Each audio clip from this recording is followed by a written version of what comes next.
समोसरण में थे जब श्री कुंदकुंदाचार्य वहां गए। प्रश्नकर्ता से मेरा प्रश्न यह है कि उनको इस बात में क्या संदेह है।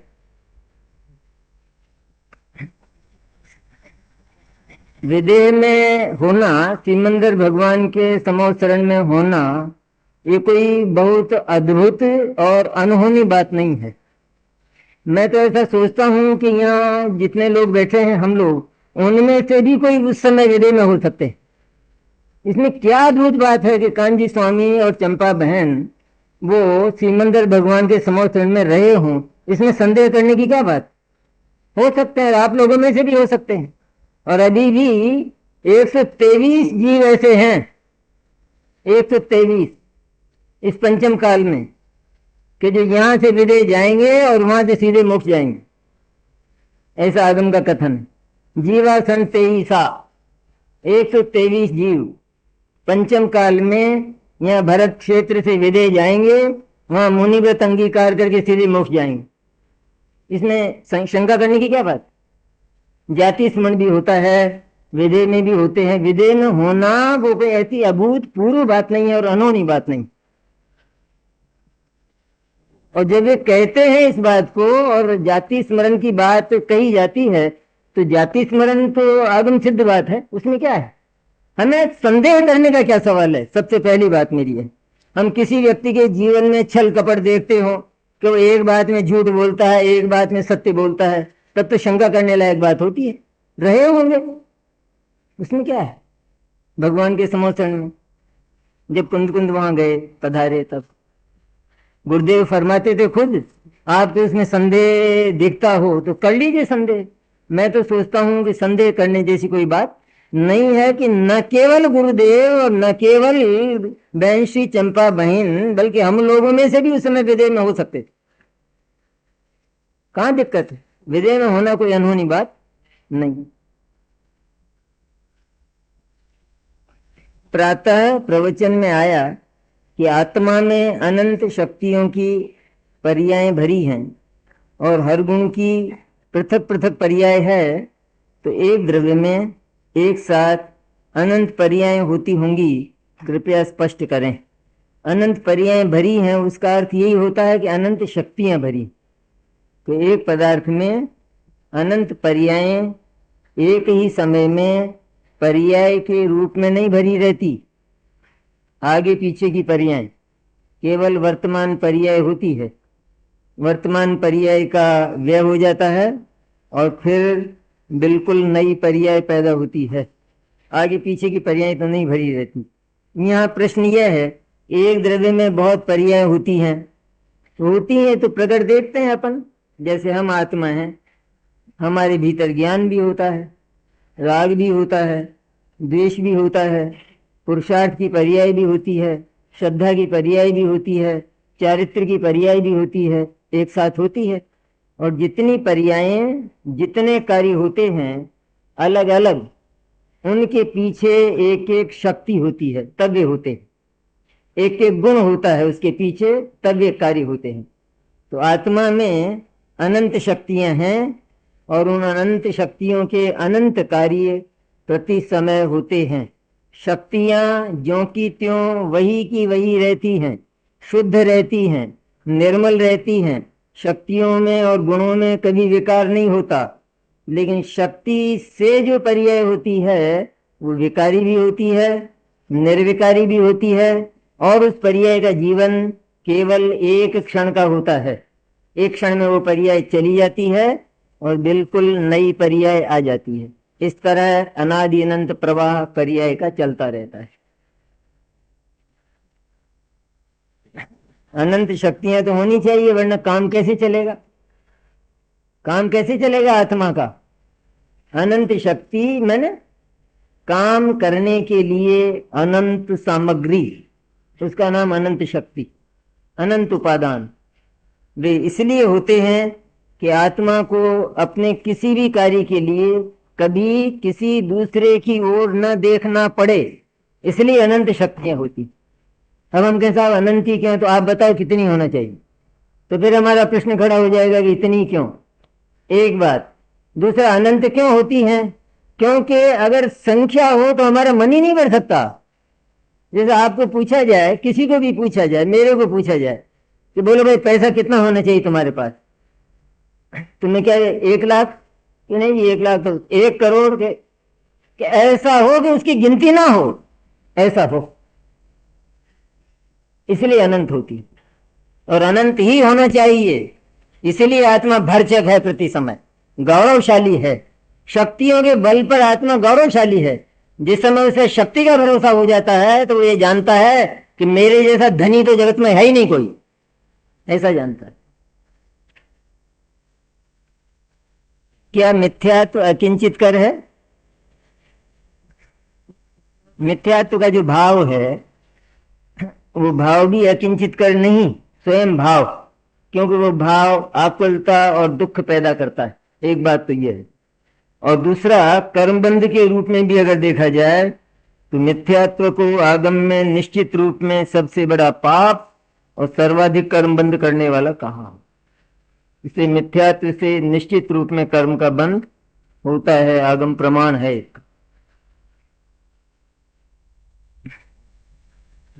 तीर्थंकर का जीव ओम नमः सिद्धेभ्य बोलकर मुनिपना क्यों धारण करता है? क्योंकि सिद्धि ही है साध्य, सिद्ध दशा ही साध्य होती है, अनंत दशा साध्य नहीं होती है। अनंत दशा में अभी थोड़ी कमी है, अपूर्णता है, इसलिए पूर्णता का लक्ष्य करके ही प्रारंभ किया जाता है। इसलिए ओम नमः सिद्धेभ्य ऐसा बोलकर ही तीर्थंकर अपने आप दीक्षित हो जाते हैं। स्वयं तीर्थंकर तो सामर्थ्यवान जीव होते हैं, इसलिए उन्हें किसी गुरु की आवश्यकता नहीं होती। स्वयं हम कैसे माने कि हम भव्य हैं? बस हम ऐसे ही मान लें कि हम तत्व को प्रीति पूर्वक सुनते हैं, इसलिए निश्चित रूप में हम भव्य हैं, ऐसी बात है। और यदि प्रीति पूर्वक नहीं सुनते हो तो भले ही भव्य हो तो भी अभव्य जैसे ही हैं। ऐसा ही स्वरूप दिया है भव्य का। तत्प्रति प्रीति चित्तेन येन वार्ता श्रुता निश्चितम स भवेद भव्यो भावी निर्वाण भाजनम। एक बार भी जैसे एक बार सम्मित शिखर की वंदना कर ले, इस तरह इतनी बात कहते हैं, इतनी हल्की, इतनी कम मेहनत की बात कि एक बार भी जिसको आत्मा सुनने में भी प्रिय लग गया, सुनने में, वो जीव भव्य है और उसका निर्वाण होगा निश्चित। सुनने में जिसको एक बार भी प्रिय लग गया, जिसको आत्मा प्रिय लग गया, उसको सारा जगत फीका लग गया, क्योंकि आत्मा से सुंदर जगत में दूसरा कोई नहीं है।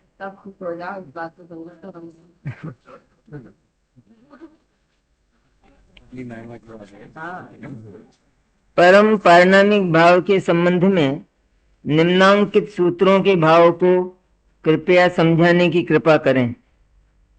प्रश्न ऐसे होने चाहिए जी, जरा जल्दी पूरे हो जाए। इसमें तो 6 प्रश्न हैं, इसमें बहुत समय लग जाएगा। अलग अलग प्रकार से पारिणामिक भाव की व्याख्या है, उसको बैठकर चर्चा करना ज्यादा अच्छा होगा, इसमें बहुत समय लग जाएगा। ये कल मिले थे ये भाई साहब। दिग्दर्शन कराने वाला है ये सही है या दिग्दर्शन करने वाला है ये सही है? कल मैंने बता दिया था उसका। इसमें क्या है, आपको अगर उसमें भाषा, प्रथम तो भाषा की त्रुटि नहीं है, आपको त्रुटि लगती हो तो आप सुधार लें, कहाँ दिक्कत है।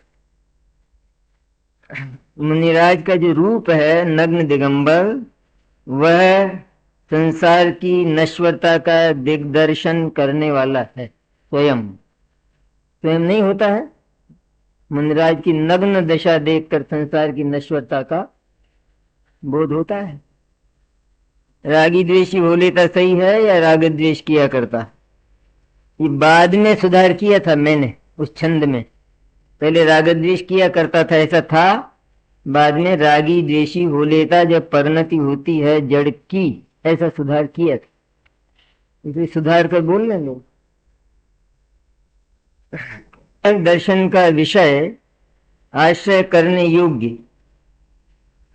प्रमाण, निश्चय नय अथवा द्रव्यार्थिक नय द्वारा प्ररूपित करता है अथवा इनमें से किसी का नहीं। सम्यक दर्शन का विषय प्रमाण, निश्चय नय अथवा द्रव्यार्थिक नय द्वारा प्ररूपित आता है अथवा इनमें से किसी का नहीं। सम्यक दर्शन का जो विषय है तो वो द्रव्यार्थिक नय और निश्चय नय का विषय कहा जाता है।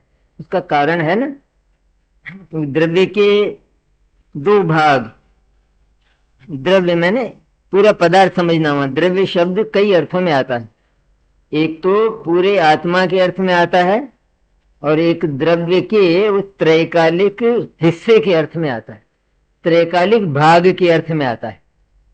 तो जहां वो द्रव्यार्थिक नय का विषय होता है तो जो त्रैकालिक भाग है, जो शुद्ध चैतन्य कभी विकारी नहीं होता, परिपूर्ण और परिपूर्ण अंश होने पर भी पूरा, यह है उसमें खास बात। यही समझ में नहीं आता, अंश होने पर पूरा कैसे? अंश होने पर पूरा इसलिए है, करेंगे इसकी बात। ये मैंने ही प्रश्न किया है। आपका ही है क्या? अच्छा, देखिए एक पदार्थ के दो भाग हैं। एक पदार्थ के मैंने आत्मा की बात अपन करते हैं, एक तो द्रव्य और दूसरा पर्याय। और आत्मा का जो स्वभाव है वह है श्रद्धा, ज्ञान और चारित्र, मुख्य स्वभाव। और स्वभाव कहते हैं शक्ति को और गुण को, तो वो तो अनंत हैं। लेकिन आत्मा के जो मुख्य स्वभाव हैं कि जिन पर आत्मा का हित और अहित निर्भर करता है, जिनके बिगड़ जाने पर आत्मा का अत्यंत अहित होता है और जो ठीक हो जाए तो फिर आत्मा का परम हित होता है, उनका नाम है श्रद्धा, ज्ञान और चारित्र। ये आत्मा के स्वभाव हैं, उसकी शक्तियां हैं, उनका काम प्रति समय होता है। तो क्या रहा कि एक तो रहा वो आत्मा पदार्थ का त्रैकालिक हिस्सा द्रव्य, ठीक है। तो अब आत्मा का स्वभाव है श्रद्धा करना, अहम करना, ममत्व करना, ये आत्मा का स्वभाव है। तो वो जो त्रैकालिक अविनश्वर ज्यों का त्यों रहने वाला, वही का वही जो द्रव्य नाम का अंश है, वो तो यूं का यूं रहता है, वो तो श्रद्धा करता नहीं है। और उसमें जो उसका जो स्वभाव है वो है श्रद्धा करना और जानना। तब ये जो ड्यूटी है ये उत्तरदायित्व पर्याय पर जाता है, क्योंकि ये जो उसका स्वभाव है श्रद्धा करना, तो प्रति समय श्रद्धा होती है ना, मैं शरीर हूं, मैं मनुष्य हूं, तिर्यंच हूं, रागी हूं, द्वेषी हूं, इत्यादि इत्यादि, एक इंद्री हूं, दो इंद्री हूं, ये जो होता है ना भीतर परिणाम, तो ये जो श्रद्धा नाम का परिणाम है वो श्रद्धा नाम की शक्ति है। तो प्रति समय वो परिणाम होता है। तो द्रव्य तो रहा ज्यों का त्यों, अब बाकी जो काम होता है, जो कार्य क्षेत्र है, वो पर्याय का होता है, इसलिए पर्याय श्रद्धा करती है। ये दो बातें हुई, एक ही द्रव्य में श्रद्धेय और श्रद्धा की व्यवस्था है।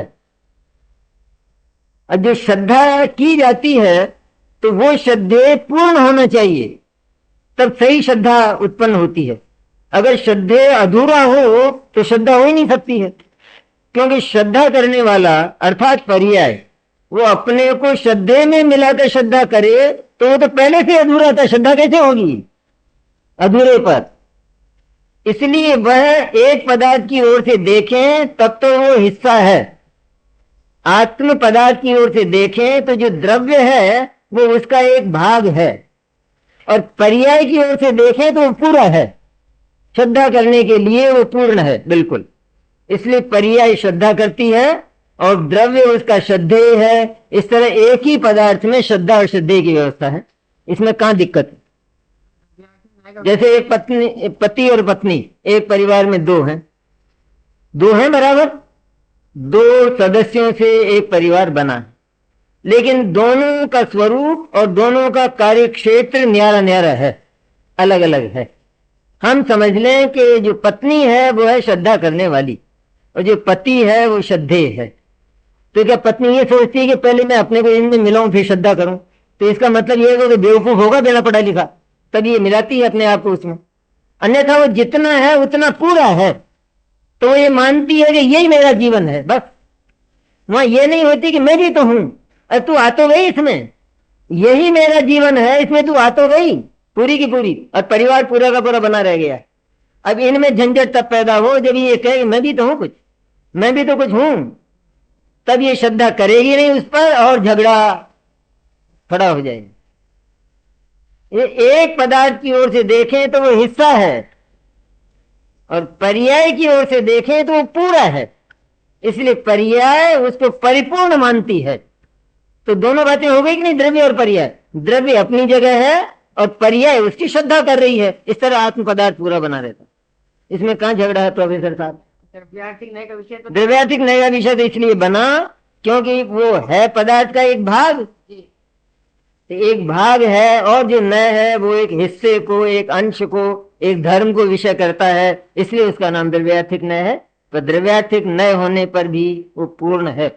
स्वयं द्रव्यार्थिक नय उस आत्मा को पूर्ण अनुभव करता है, संवेदन करता है। तब साथ ही वो ये नहीं भूल जाता है कि द्रव्यार्थिक नय भी है और साथ में राग द्वेष पाप पुण्य के परिणाम भी है। तो ज्ञान के क्षेत्र की है बात, श्रद्धा का विषय ये नहीं है। श्रद्धा में तो केवल एकमात्र शुद्ध चैतन्य हूं, इसके अतिरिक्त उसका कोई विषय नहीं होता। सम्यक दर्शन का श्रद्धा में ना, सम्यक दर्शन, मिथ्या दर्शन के तो अनंत होते हैं, वो तो अनाचार है मिथ्या दर्शन। कारण पर्याय को भी समझा दिया। कारण पर्याय इसी में गर्भित है। वो जो द्रव्य है ना, उस द्रव्य का जो प्रति समय का जो उसका वर्तमान है, कहिए कि द्रव्य का वर्तमान स्वरूप तीन काल का द्रव्य है, अनादिकाल से अनंत काल तक जो रहता है उसका नाम तो द्रव्य है। तो वो द्रव्य इस समय कैसा है कि जैसा कल था वैसा ही आज है, ये है ना। तो हम जिस द्रव्य को विषय बनाएंगे अनुभव के समय, तो कौन से द्रव्य को विषय बनाएंगे? कल के द्रव्य को या आने वाले कल के द्रव्य को? कि आज जैसा मिला वैसा का वैसा, तो जैसा मिला वैसा का वैसा, इसका नाम कारण पर्याय है। सीधा कारण पर्याय में पूरा द्रव्य आ गया। पूरा द्रव्य और पर्याय में भेद नहीं करना, भेद करेंगे तो फिर मर जाएंगे। इसलिए द्रव्य और कारण पर्याय का भेद भी नहीं करना है और ज्यादा झंझट में भी नहीं पड़ना। द्रव्य काफी अपने लिए।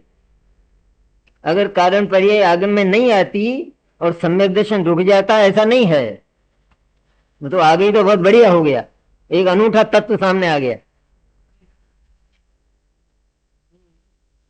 आत्मा का असाधारण गुण है। हे गे उपाधि का निर्णय भी ज्ञान ही करता है। गाथा 17-18 में भी आचार्य ने जानकर श्रद्धा करने की बात कही है। फिर श्रद्धा को तो अंधा कहा गया है, तो मोक्ष मार्ग में श्रद्धा का सर्वोपरि महत्व क्यों है? वो इसलिए है कि ज्ञान चाहे कितना ही हो जाए, और एक बार तो ज्ञान आत्मा का निश्चय भी कर ले, निर्णय भी कर ले, लेकिन ज्ञान के दो विषय होते हैं ज्ञान के। भले वो विषय एक समय में एक को ही करता हो। उदाहरण के लिए है ना, द्रव्यार्थिक नय, पर्यायार्थिक नय, निश्चय नय, व्यवहार नय। तो जिस समय निश्चय नय, शुद्ध निश्चय नय शुद्धात्मा को विषय कर रहा है, यही मैं हूं, उस समय भी उस ज्ञान में वो जो विकार पड़ा है पर्याय में, चारित्रिक विकार राग द्वेष का, वो स्वीकृत है उस ज्ञान में। इसलिए उसके विषय दो होते हैं और जो श्रद्धा है उसका विषय केवल एक होता है। तो ज्ञान भले ही 11 अंग 9 पूर्व जितना हो जाए और उसमें वस्तु तत्व बिल्कुल स्पष्ट हो जाए, इतना हो जाने पर भी ज्ञान के इन दोनों विषयों में से श्रद्धा जब तक एक को छाती से नहीं लगाती, तब तक ज्ञान सही नहीं होता है। इसलिए कहा गया है। जैसे ऐसा होता है, पहले होता था स्वयंवर होता था ना, जैसे सीता का स्वयंवर हुआ और वहां पर कई राजा आए और राम भी थे। अब सीता सामने खड़ी है माला लेकर, और वो जो प्रतिज्ञा थी वो तो पूरी हुई, राम ने धनुष तोड़ा और वो सब हुआ, सब राजा बैठे हैं और राम भी बैठे हैं, और वहां पर सीता को सब दिख रहा है, सब दिख रहा है, और ज्ञान ने चुन भी लिया है कि मुझे ये जो वरमाला है वो इसके गले में डालना है। लेकिन और भी दिख रहा है नहीं, लेकिन जब तक ये वरमाला राम के गले में नहीं डल जाती तब तक काम पूरा नहीं होता। उसका नाम श्रद्धा है। इसलिए श्रद्धा उस शुद्ध तत्व के साथ चिपक जाती है, इसलिए सम्यक दर्शन में उसका महत्व बहुत है। ज्ञान चाहे कैसा ही हो जाए, कितना ही हो जाए, लेकिन श्रद्धा उस आत्मा को छाती से लगा ले, यही मैं हूं, ऐसा कर ले, तब वो ज्ञान सच्चा और सम्यक कहलाता है। तो भी ज्ञान के विषय अनेक होते हैं और श्रद्धा का विषय एक होता है, फिर भी सम्यक दर्शन होने के बाद भी, इसलिए उसका महत्व है। और जान कर श्रद्धा करने का अर्थ यह है कि ज्ञान पहले निर्णय करता है सारी बात का, हे का, गे का, उपादेय का, सात तत्वों का और आत्मा के वास्तविक स्वरूप का, उसका निर्णय करता है।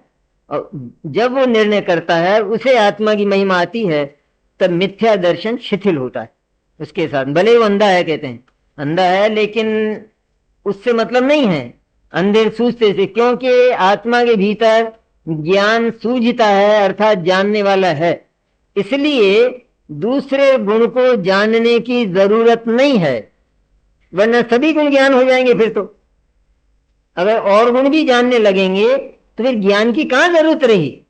इसलिए जानने का जो विभाग और डिपार्टमेंट है वो ज्ञान के पास है, और शेष जितने गुण हैं वे जानते नहीं हैं। पर हमारा प्रश्न ये है कि जानते नहीं है तो काम कैसे करते होंगे, कि इसकी फिक्र करने की जरूरत नहीं है, क्योंकि ये सारे के सारे एक ही परिवार के सदस्य हैं। ये सबके सब एक ही परिवार के, परिवार में पढ़ा लिखा तो एक होता है, और वो जो रोटी बनाने वाली जो पत्नी है वो तो अंगूठा भी नहीं लगा जानती। अब क्या परिवार का काम चलेगा कि नहीं चलेगा?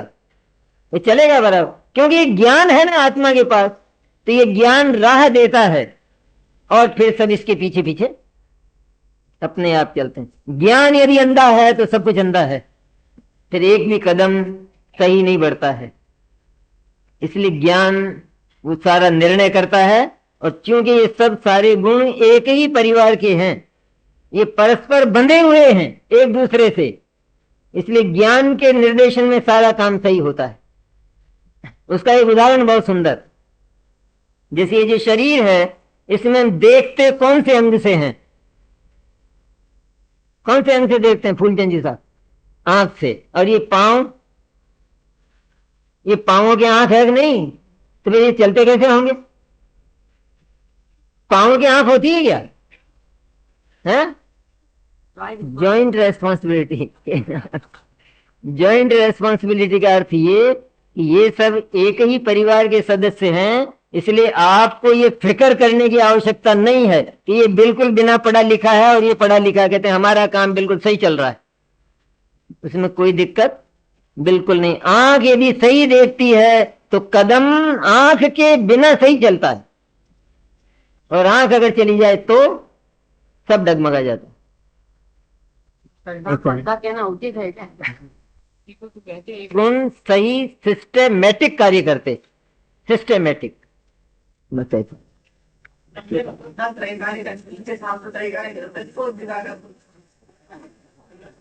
हाँ, त्रैकालिक द्रव्य को पूर्ण स्वीकार करते, नहीं गुण नहीं, गुण गुण गुण के साथ अगर श्रद्धा होगी तो मिथ्या दर्शन नहीं। वो त्रैकालिक द्रव्य तो गुण के साथ श्रद्धा है तो मिथ्या दर्शन है, गुण का नहीं। अनंत गुणात्मक एक पूर्ण द्रव्य एक गुण के साथ अगर होगी तो श्रद्धा का मन कैसे भरेगा? अभी तो अनंत गुण बाकी पड़े हैं, एक का भी स्वाद नहीं आएगा।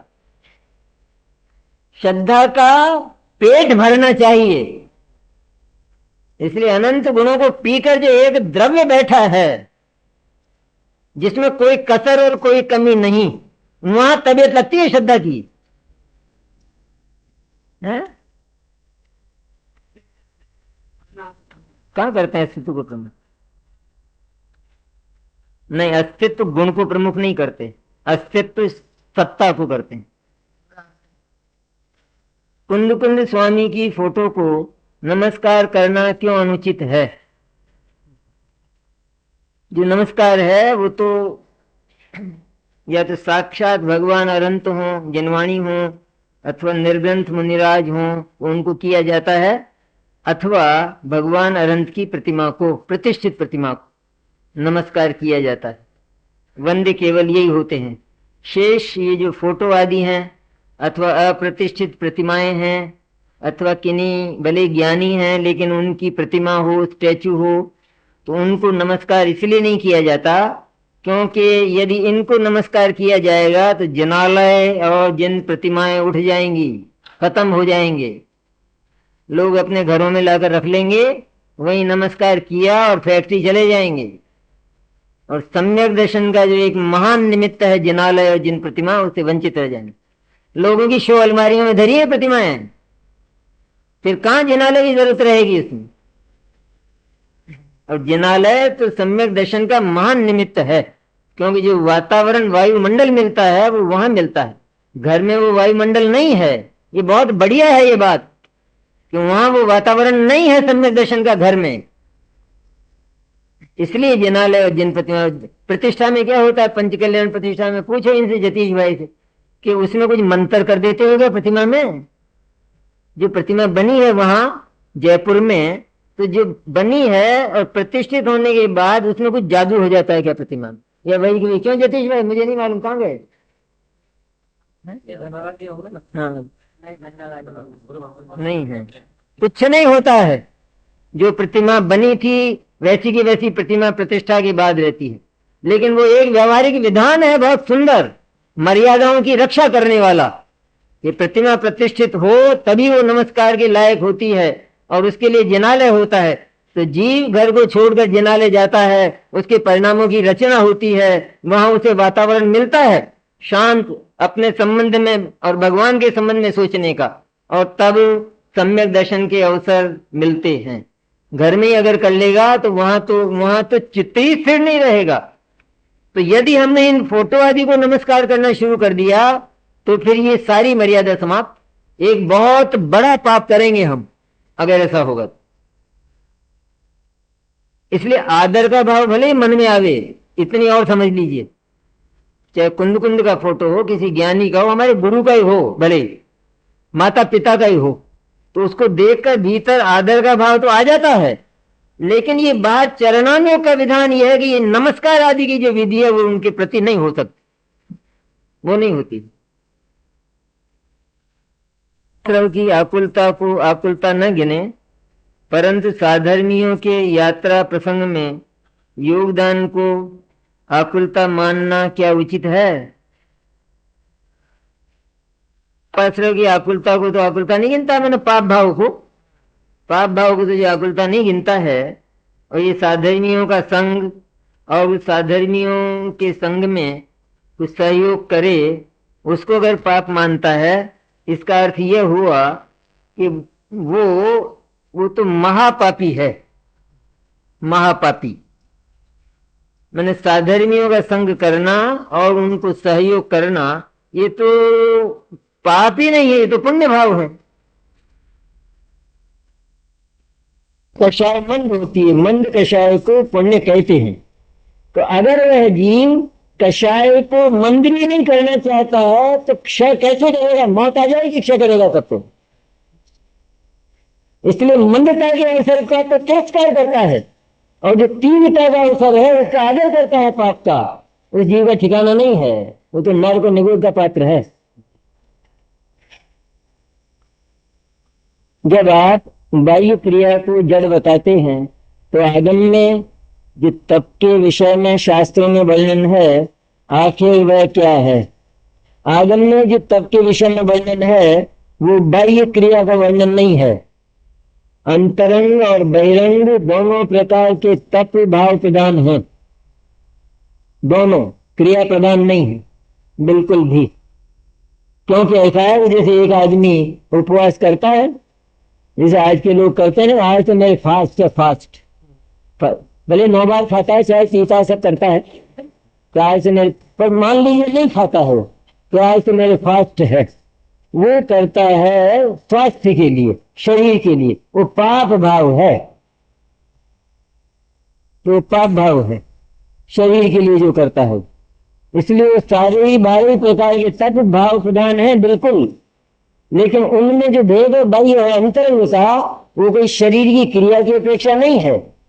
वो कुछ बाहर दिखते हैं, उनका अनुमान किया जा सकता है, इसलिए उनको बाह्य कहते हैं, और कुछ भीतर भावों से संबंधित हैं, इसलिए उनको अंतरंग कहते हैं दोनों के दोनों शुभ भाव।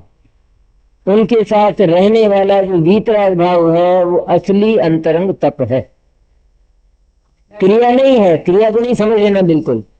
जो शरीर की क्रिया है और जो वाणी की क्रिया है वो पाप भी नहीं है और पुण्य भी नहीं है। बोलने से पाप का बंध नहीं होता, बोलने से, वाणी से बोलने से पुण्य का बंध नहीं होता, शरीर की हलन चलन से कभी पाप का बंध नहीं होता और उससे कभी पुण्य का बंध नहीं होता। तो पाप और पुण्य के बंध के निमित्त केवल जीव के विकारी भाव ही होते हैं, वरना इन फुटबॉलों को भी कर्म बनने लग जाएंगे, क्योंकि वाणी और शरीर ये जड़ हैं, इनको भी बंधने लग जाएंगे तो ये भी बेचारे नरक में दुख पाएंगे। तो स्वाध्याय अंतरंग तप है। स्वाध्याय किसको कहते हैं? लाइनें बांचने को, हाँ? या उसके साथ में भाव की जो रचना होती है, जो विचार और चिंतन चलता है, समझने का जो भाव चलता है, वो है ना स्वाध्याय। ये स्वाध्याय बांचने को कहते हैं। ये भी अपन जो बोल रहे हैं इसका नाम स्वाध्याय है। ये तो आरोप है उस पर, क्योंकि उस भाव के साथ में ये जो क्रिया होती है तो इस क्रिया पर भी ये आरोप है, इसको भी इसके नाम से पुकारा जाता है। नहीं पुकारते अपन घर में नहीं पुकारते। जो शाम को फोटो लगाया तो मेहमान आया और फोटो लगाया तो कहते हैं ये कौन है? तो साहब ये मेरे पिताजी हैं। तो कहाँ है? तो स्वर्ग चले गए। अरे तो तुम्हारे पिताजी कैसे हैं? तुमने इनके पिताजी कैसे कहा? अरे वो तो कागज का है बिल्कुल ही, उसमें तो पिताजी का कुछ भी तो नहीं है। तो नहीं साहब मेरे पिताजी हैं। उसका अर्थ क्या हुआ कि पिताजी का जैसा रूप था वैसा रूप इस कागज का है, इसलिए उसको भी पिताजी के नाम से पुकारा जाता है। भावों के साथ वाणी और शरीर की जो क्रिया होती है उसको भी पुण्य और पाप के नाम से केवल पुकारा जाता है, उसमें पाप और पुण्य बिल्कुल नहीं है।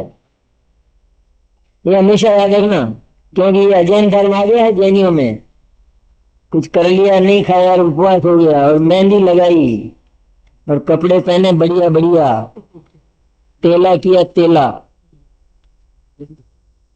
तेले में वो सपना दिखता है, वो सब रिश्तेदार आएंगे, वो सब पहना पहनी और वो सब ऐसा, और उपवास करता है, रात को तारे गिनता है, सिनेमा जाता है, उपवास कर रहा है, सिनेमा जाता है, ताश खेलता है, ऐसा। हाँ, कोई कोई ऐसा कहता है आज किया तो किया, मैंने आइंदा करूंगा नहीं। फंस गया, एक फंस गया कहता। ये सब भाव प्रधान है? बिल्कुल नहीं। भगवान की मूर्ति को महिलाएं क्यों नहीं छू सकती? भगवान की मूर्ति को महिलाएं क्यों छुए? क्या मतलब है छूने का? भगवान भी परपुरुष हैं, इसलिए महिलाएं उनका स्पर्श नहीं करती हैं। ये तो दिक्कत क्या है कि ईस्ट में वेस्ट फंस गया।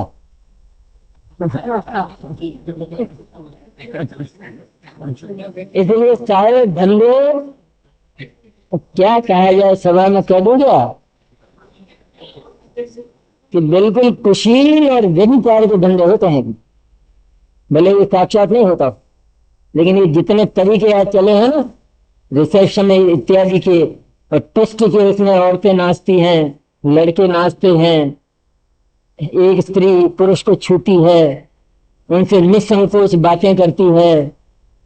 और ये आजकल के पढ़े लिखे लड़के, मेरे फ्रेंड्स आए हैं, उनके बीच में बैठना, ये सारा, ये लिपस्टिक ये नाखून क्या है, सब धंधे, साक्षात अनाचार, बिल्कुल एकदम। आज की ड्रेसें कहीं नहीं है, नाम निशान नहीं है ब्रह्मचर्य का। इसलिए भगवान की प्रतिमा को स्त्रियां कैसे छुएंगी? कई बहुत सारी बातें हैं, उसमें आप ज्यादा कहूंगा नाराज हो जाएंगे भी।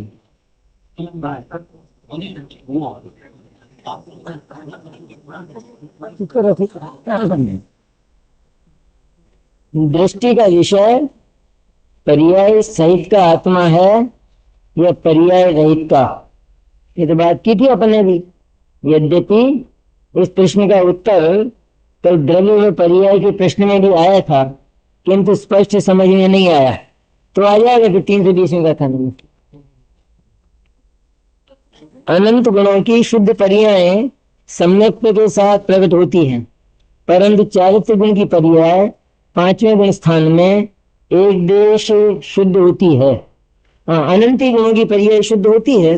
आत्मा में एक परस्पर गुणों में ऐसा सहयोग है, सहयोग कि जो जैसे प्रसन्नता का टाइम होता है घर में, बहुत प्रसन्नता का, तो सारे घर के लोग एक छोटे बच्चे से लेकर बड़े तक सब प्रसन्न होते हैं।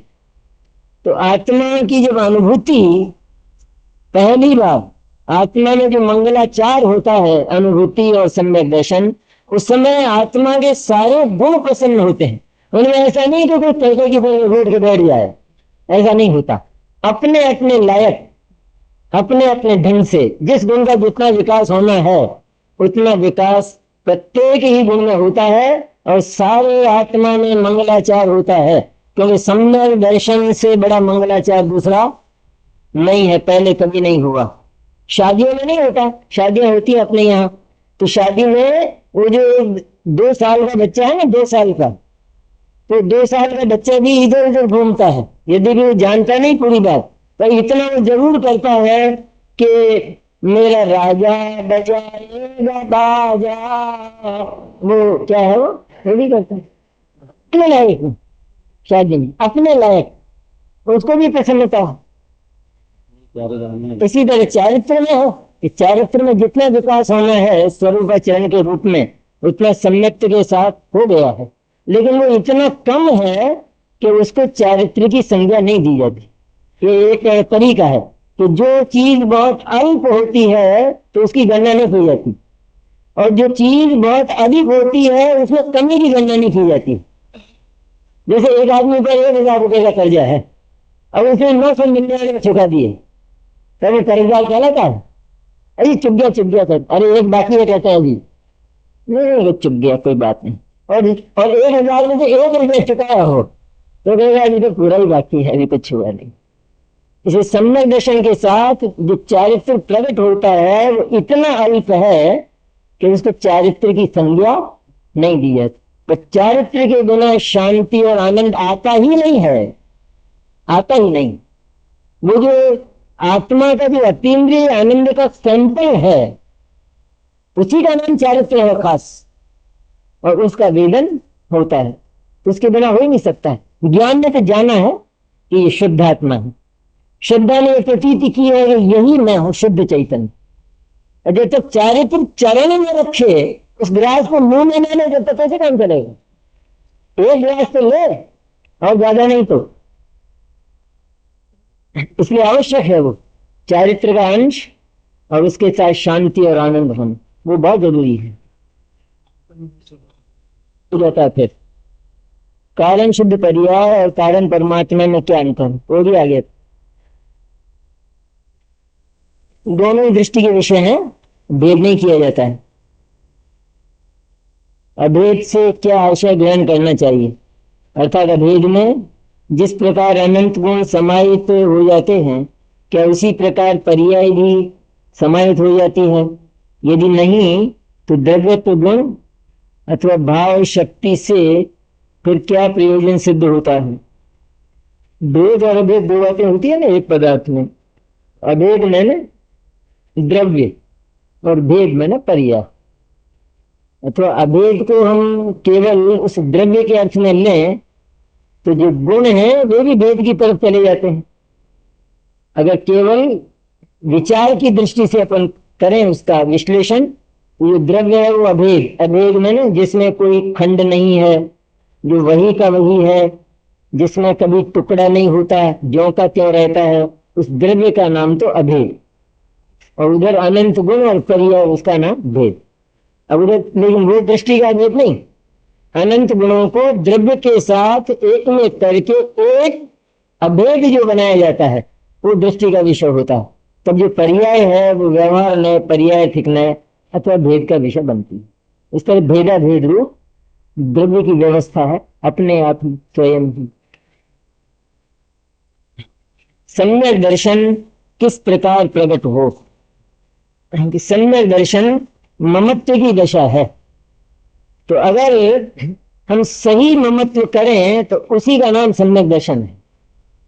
सही ममत्व में ये जो अनंत विश्व है और जिसमें सारे ही पदार्थ बिल्कुल न्यारे न्यारे हैं, अलग अलग हैं, एक का दूसरे से कोई संबंध नहीं है, तो इस सारे विश्व में मेरा कौन है, इस प्रश्न का सही जवाब जो देता है उसका नाम सम्यक दर्शन है। तो सही जवाब क्या है? तो जब कोई मेरा नहीं है तो मैं ही मेरा हूं, इसी का नाम सम्यक दर्शन है। सही ममत्व का नाम सम्यक दर्शन है और मिथ्या ममत्व का नाम मिथ्या दर्शन। आज सवेरे प्रवचन में आया कि भक्ति आई में ताली बजाने से, भक्ति में भाव विभोर कर नाचने आदि से जीवों की हिंसा होती है। तो फिर जनवाणी में ऐसा क्यों कहा? जनवाणी में तो उस समय करने के लिए कहा है जब हिंसा नहीं होती हो। तो जब हिंसा होती है तब थोड़ी का। जनवाणी में तो फूल भी लिखे हैं, सारे जितने भी आते हैं पूजाओं के पद्य आते हैं ना, तो उसमें सारे फलों के नाम लिखे हैं, फूलों के नाम लिखे हैं। तो क्या फल और फूल चढ़ाएं? मैंने अनंत हिंसा करेगा मंदिर में, तो उनके प्रतीक बनाकर हमने दूसरे द्रव्य स्वीकार किए काम चलाने के लिए। इसी तरह जहाँ हिंसा की अधिकता हो तो वहां पर वो जितना भी कार्य है, शुभ कार्य, धार्मिक कार्य, वह हमको विवेक पूर्वक करना चाहिए। जैसे भैया मान लीजिए जीव है, ताली बजाने का अवसर आए तो क्या ताली बजाने से जीव मरेगा ना? फायदा क्या होगा? न बजाए। नाचने का प्रकरण हो, न नाचे। इसलिए उजाला हो, सब दिखता हो तो आप खुद नाचिए। लेकिन पुरुषों में महिलाएं नहीं नाचे, फिर कह रहा हूं भले भक्ति का हो प्रकरण, हाँ वो टिस्ट का हो चक्कर, जैसे आज टिस्ट चलिए। वैसे दीपावली में दीपक जलाए जाते हैं, उन्हें जलाया जाए या नहीं? दीपावली में जो दीपकों की लाइन लगाई जाती है वो नहीं लगाना चाहिए, वो गलत है। वो हमने दुनिया की नकल की है, क्योंकि दुनिया दीपावली का रूप दूसरा मानती, हम दीपावली का रूप बिल्कुल दूसरा मानते हैं। वो एक अलग लौकिक दृष्टिकोण है कि जब लोग नया साल करता है, तो गवर्नमेंट ने खत्म भी कर दिया, नया साल था वो भी खत्म कर दिया, पर वहां दीपावली का रूप दूसरा है। हमारे यहाँ तो भगवान का निर्वाण हुआ इसलिए दीपावली मनाई जाती है, तो वहां भी जीवों की अधिक हिंसा होती है, इसलिए दीपकों की लाइन, बल्बों की लाइन ये लगाना अत्यंत अनुचित है, अत्यंत अनुचित है, अत्यंत। इसलिए नहीं करना चाहिए, नहीं जलाना चाहिए। तो भगवान के निर्वाण के प्रतीक के रूप में तो एक आध दीपक जलाए तो ठीक है, वरना सही बात तो यह है कि भगवान का निर्वाण जिस दिन हुआ होगा, क्या उस दिन लोगों ने लड्डू बनाए होंगे और लड्डू खाए होंगे? बताइए। तो अच्छा हुआ भगवान निर्वाण चले गए, और हम तो लड्डू बनाते हैं, लड्डू खाते हैं। जनक क्या क्या दीपावली पर तो पहले 3 दिन पहले तैयारी होती है। तो जब खुशी का दिन था वो भगवान का निर्वाण होना, अरे सारा भरत क्षेत्र भगवान महावीर की दिव्य दर्शन से वंचित हो गया, इससे बड़ा दुर्भाग्य क्या हो सकता है? वो खुशी का दिन है निर्वाण हमारे लिए, जो भगवान के लिए था खुशी का दिन, हमारे लिए है क्या?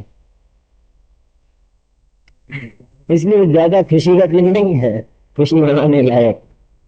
और लोग तो न मालूम क्या क्या कहते हैं, तो गणित मिथ्यात्व का झगड़ा सारा। पूजा करते हैं, दुकान की पूजा करते हैं, कागजों की पूजा करते हैं, लक्ष्मी, सरस्वती, दवा, क्या नहीं करते? बही चोपड़े पूछते हैं, बही चोपड़े सब, ये सब करते हैं। भयंकर मिथ्या दर्शन है वो। पहला प्रश्न तो यह है कि किसी दुकान पर पूजा करने का क्या मतलब होता है? ना पूजा का कौन सा टाइम है? किसी भी दुकान पर भगवान महावीर की पूजा सवेरे कर चुके, नहीं लड्डू चढ़ा चुके, पूजा भी कर चुके, दुकान पर जाकर फिर भगवान महावीर की पूजा करना, इसका क्या मतलब है?